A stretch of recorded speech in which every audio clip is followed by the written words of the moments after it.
Okay. Okay. So, Beastars. Beastars. Previously on the Spur of the Moment podcast. Yeah, you had seen Beastars. You had seen Beastars before, right? This was good. Yeah. Okay, let's talk about Beastars because Okay. I have questions for you about that franchise. Okay. So when I follow on Twitter, described it as being very smutty. Is it truly very smutty? Like,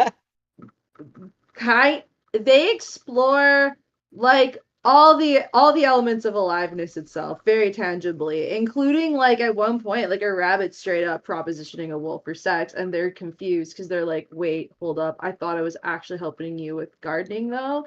And then then you learn in this cool moment that the rabbit's like kind of like that, because she's like, well, I'm this herbivore animal that's very small and my lifespan's very short compared to like all these predators in the world. So for them, they live kind of more in the moment and fast and just like, I just want to be alive because every day could be my last because of the animal I'm literally just born as in their world, which is like trippy and so much as a theme itself, because they're right. And then that's when, like, you know, Legoshi, this wolf carnivore, is learning from this rabbit he falls in love with, but it's also fighting those predator instincts within him. But he's also like, well, I also don't want to cause harm. It's a whole thing, and then it gets fetish territory. It's very fascinating. This sounds so fascinating. I'm sorry, Drew. I have 1,000 questions.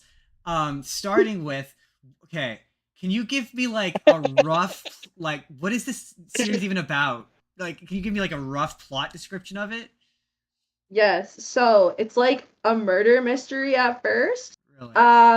But have you seen Zootopia? Are you aware of Yes. Zootopia and Yeah, that yeah. anthropomorphic kind of animal world? Cool. And in that, they explore themes of trying to exist, what it's like, different animals in that space, right? So Yeah. Beastar is very similar, except darker, but also more like, I think, it's less of a kids thing. It's more of like, Sure sounds that it's way. very Yeah. much more adult. Yeah. Yeah, it's much more Yeah. adult.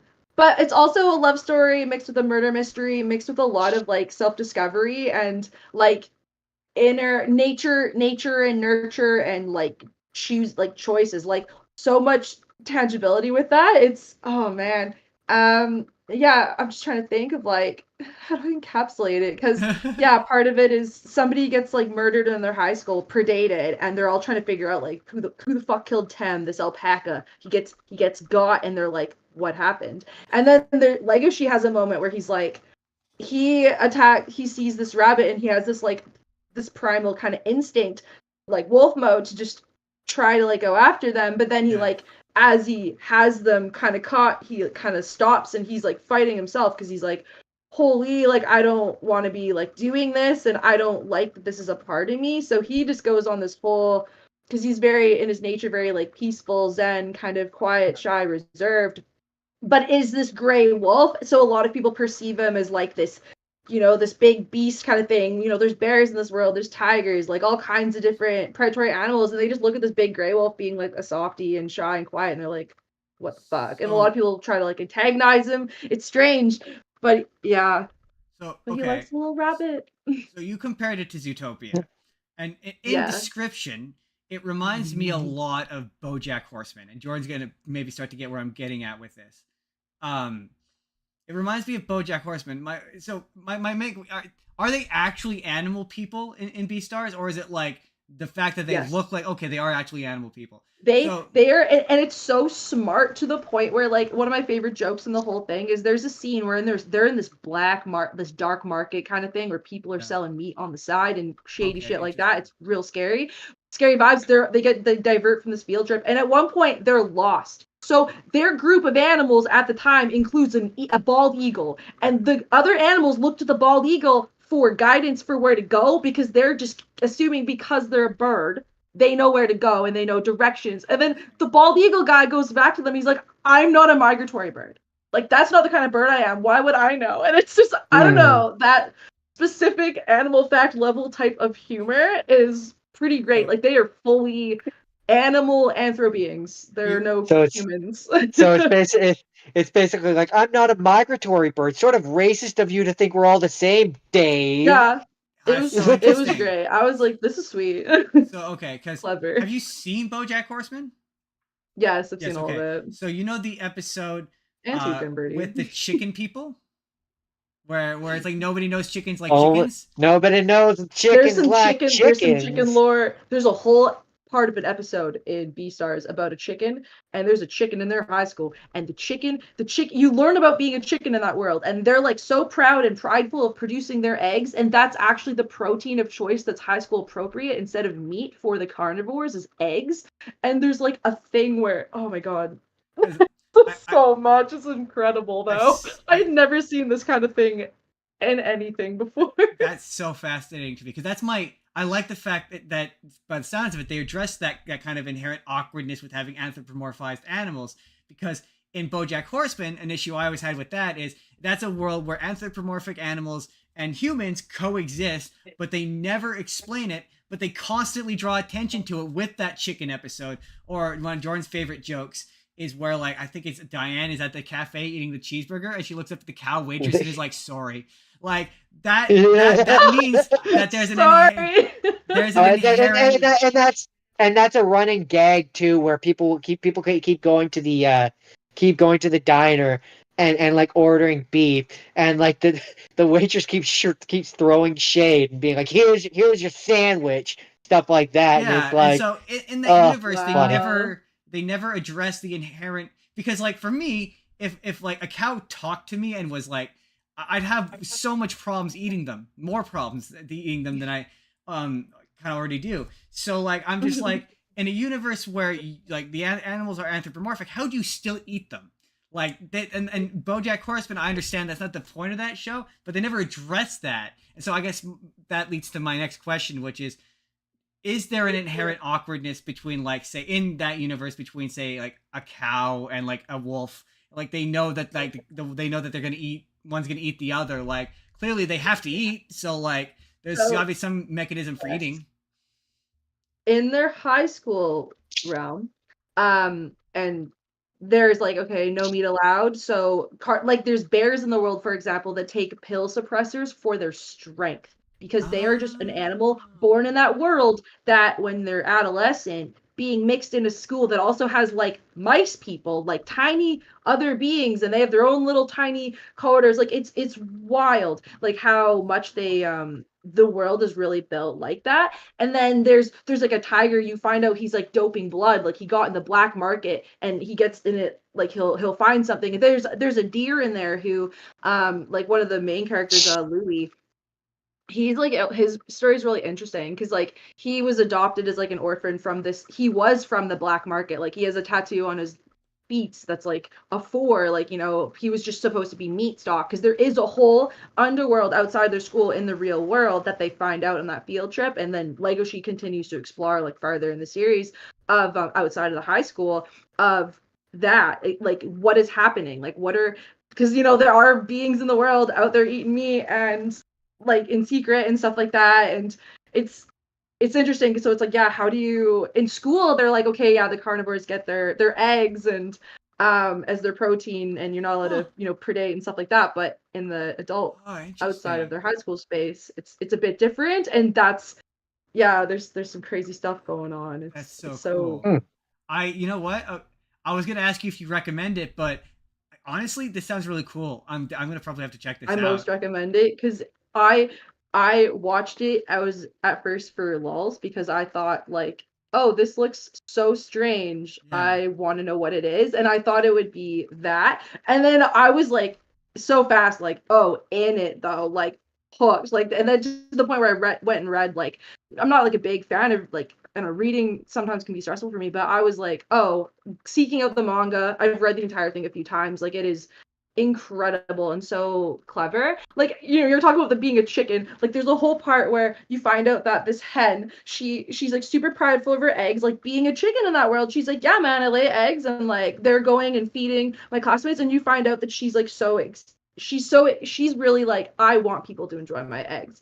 And then she starts getting self-conscious because there's this person she's watching, a fellow student, who always orders the same egg sandwich or whatever on certain day. And then they they order it in a day and they just stopped liking it as much, and then they stopped ordering it, and then she sees this change and she's like, what the heck, like, is something wrong with my eggs, what's happening? And then she goes to try to find out, and then she finds out that her eggs are actually so good they switched them to Friday because it was more popular. I think it's like a Friday instead of a Wednesday. Like, they switched into another special day. So the change she saw, and at first was like worried, oh my gosh, like, is it my eggs, like, why don't they want mine anymore? Instead she's like, oh, never mind, they actually love my eggs the most, so they switched it to a more popular day kind of thing. And then she's like, yeah, like, I'm just living my best chicken life in this world. It's like they just show this whole specific little side story of what that experience would be like for that character, and I'm like, So cool.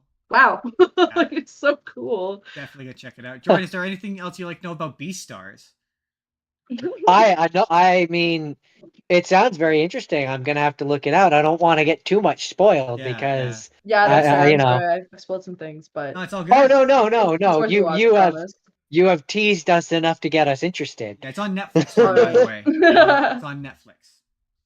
There's a You new know. season Interesting. that's coming out apparently in December. They're finalizing the anime, but Okay. I didn't. This was Justin's. Okay. I didn't watch this one, so I I'll let Justin. Damn. I'll let Justin field the questions. Now, judging from his reaction, I'm interested to watch it. I might do it in my own time. Yeah, But okay. This is gonna be my pitch to suggest you should, maybe you should. All right. First off, are you, when it comes to anime, like a dub or a sub person? Like, do you prefer watching in Japanese or English? I prefer dub just because I don't want to read stuff while I'm watching stuff if I can Beautiful. avoid it. Beautiful. Yeah. Beautiful. If there's no other option, then I'm like, all right, subtitles. That means you've watched the dub. That makes okay, because I have a number of jokes about the dub. Up top, this is not. Have you read the manga? Are you a manga reader? Yes, and I've Okay. read all of it. I read Okay. it a couple years back. So you're completely 100% caught up in the anime? Yes. Well, the full anime isn't like the second half of the third season. That was my first but question. Because Yeah. I'm sorry, I kind of Jordan doesn't. He's got a brain of a goldfish. He won't remember spoilers.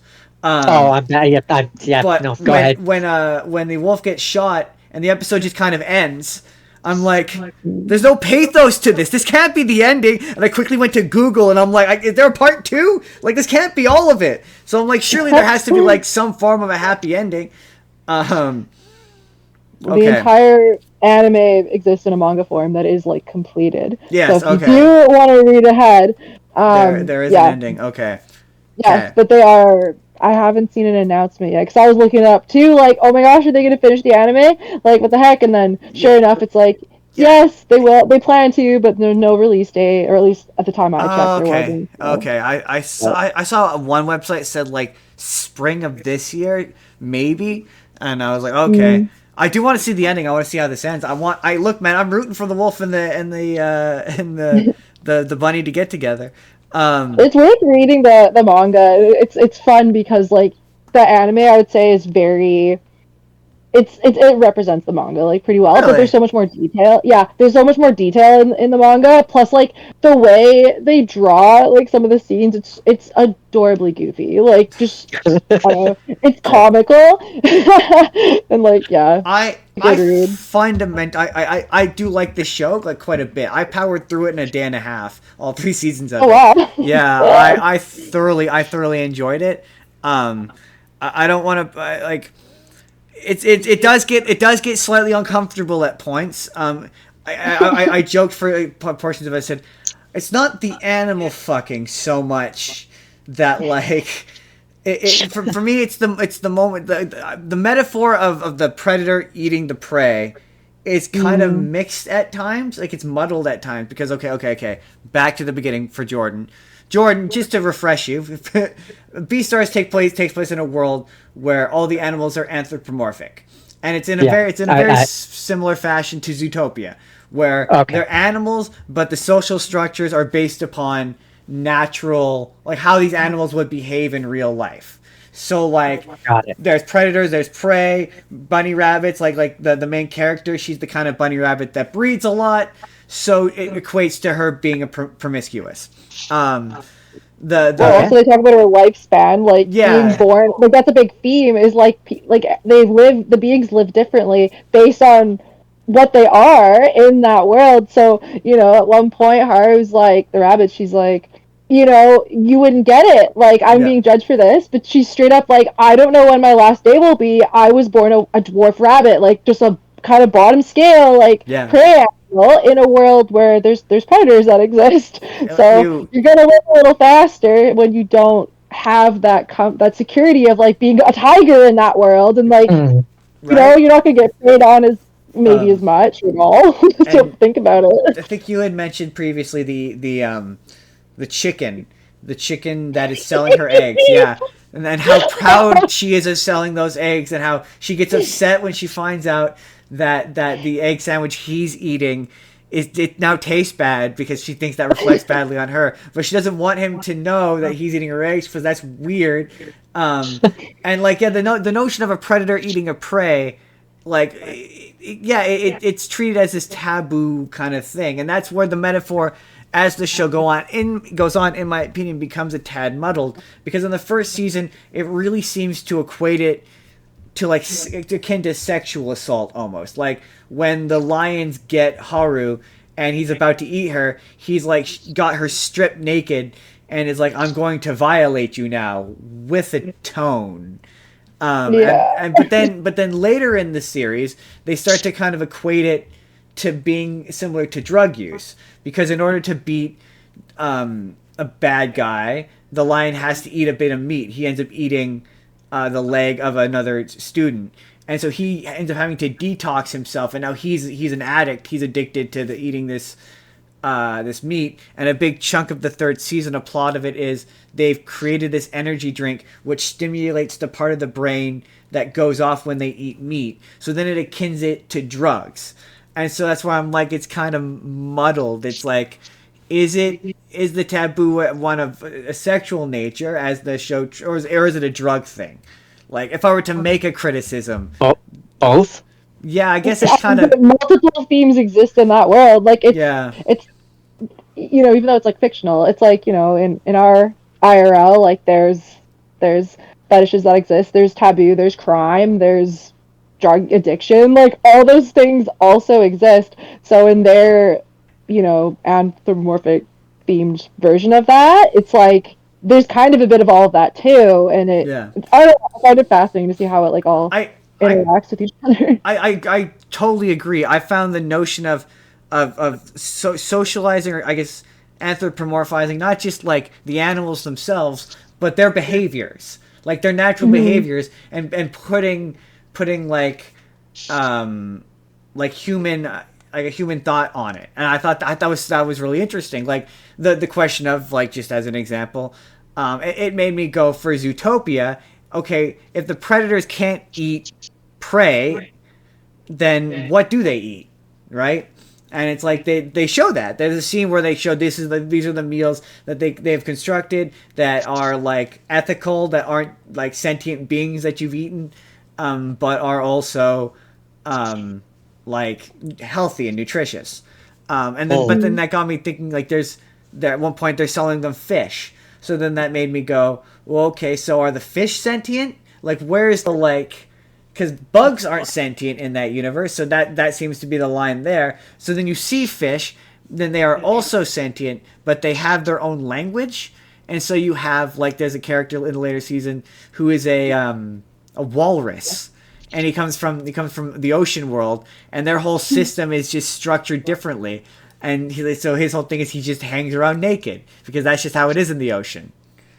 But he's the part of the anime that's not out yet, but in the manga, that's like kind of the next part that they very deeply explore, is like the ocean world being its own kind of the ocean world and how those laws work versus like the land world. And I'm interested in that. The learning from each other is pretty cool.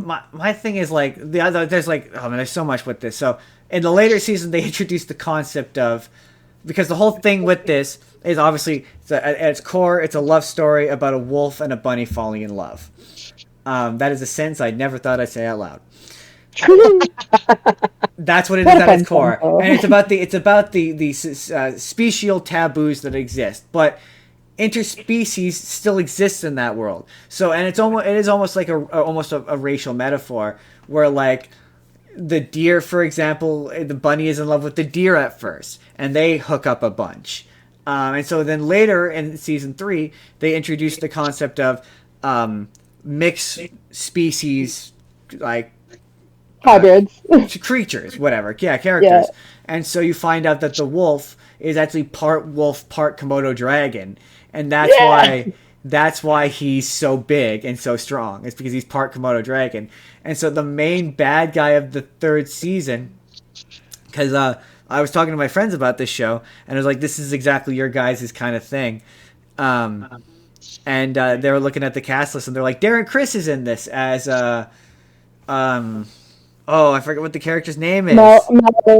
Melon, and he's half gazelle, half leopard. Yeah. He's half gazelle, half leopard. Yeah, and he's He got can be like gazelle posing featurely as long as he covers his teeth. yeah. But then if he doesn't have the mask on, you see his like leopard like mouth and face. Yeah, he's super strong, and and that's where I was like, there was no final. I was like waiting for a final conflict between the two of them that hadn't happened yet, and I was like, but it's like as Darren Criss as him is genuinely like the performances in the dub is genuinely really good.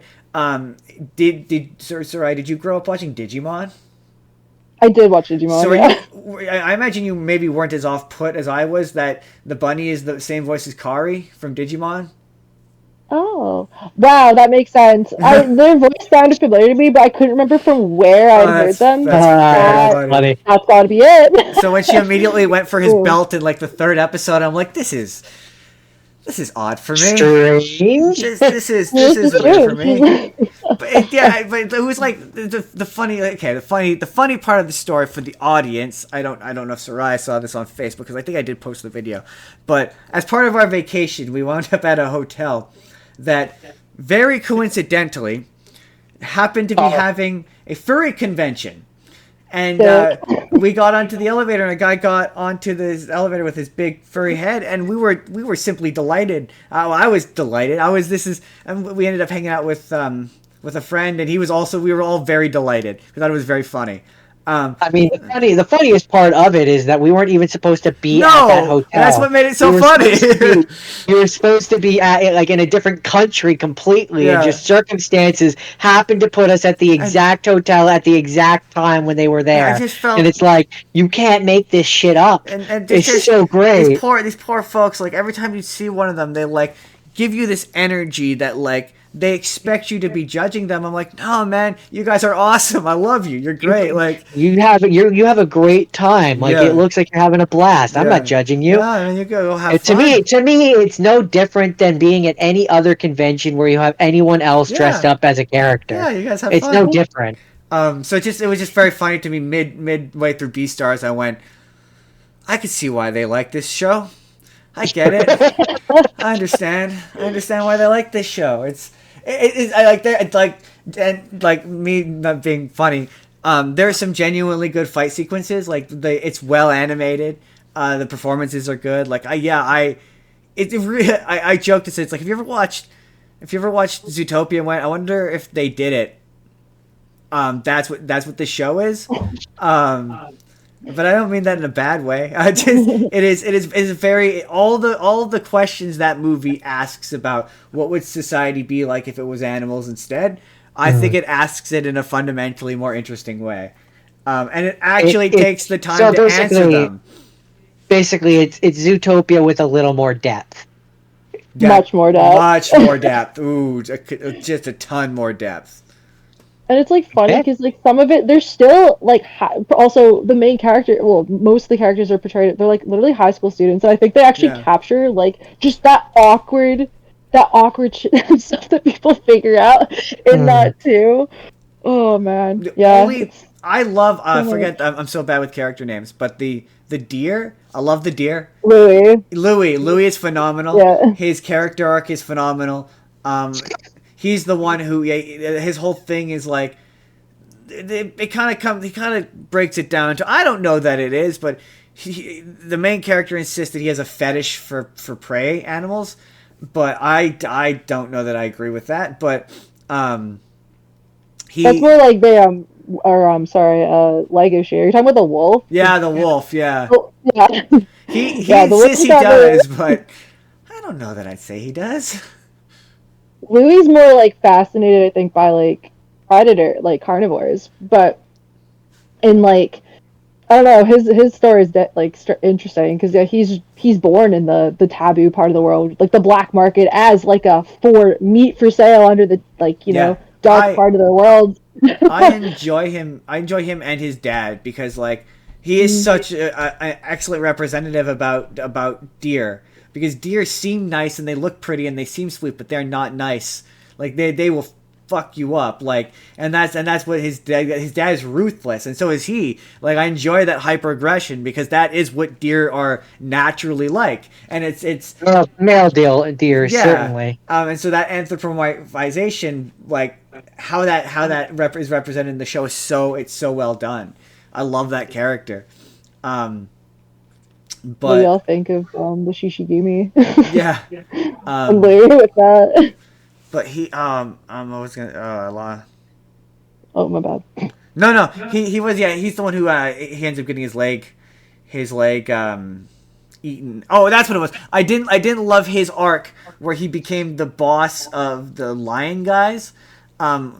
Mostly because I didn't love how they became redeemed, because their first appearance on the show, they're the ones who I mentioned were their boss. It's kind of rapey. Ooh. Yeah. Well, Yeah. their OG lion was not so chill. Not so And chill. then- No, that's the only time. Yeah.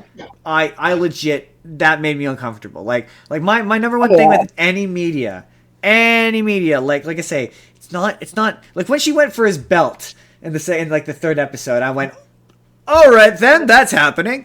But like I wasn't like uncomfortable. Like what made me uncomfortable was the hint of, don't like sexual violence. It's just, I didn't think they're already gonna eat her. Like, you didn't need to make it weird. Like, I don't know. It was weird. And then the fact that the next season's like, they're actually big, lovable doofy guys deep down in their soul. Like, I didn't love that. I didn't love that so much. I was kind of hoping they would get wiped out. But that's probably just a me thing.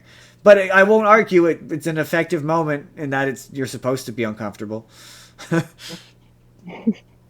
There's they explore so many themes in the show. I was genuinely surprised by how much I liked it. Like I thoroughly enjoyed it. It's a tough show to recommend to people because it kind of comes with an asterisk of being like, it's a little out there. It's a little out there. I'd recommend it. I'd be like, look, if you want to go on an adventure and you've got like a really open mind and just curious, That's a time. That is an excellent way to put it. A time. That is like, I mean, you guys are sold me. I mean, Jordan, you I think you would like it up to a point. Probably. I'm weird, so Yeah, I do. I'm proudly weird. So I am very proudly. I like stuff. I like stuff specifically because it's strange. Different. And different. And I enjoy the different. We're gonna talk about the Rick and Morty anime later. That is the epitome of different. Hey everybody, it's Endcard Justin here again. Let me know down in the comments, have you seen Beastars? What do you think? Let me know. Have you seen this anime?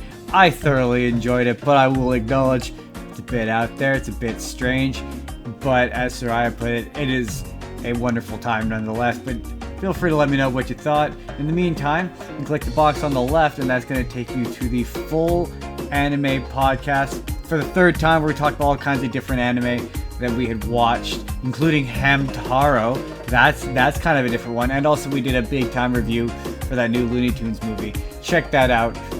Clicking the box on the left, or you click the box on the right, and that's going to take you to a random video YouTube thinks you're going to enjoy. Otherwise, leave us a like if you could. Hit that subscribe button if you haven't already, and we'll see you all in the next video, everybody.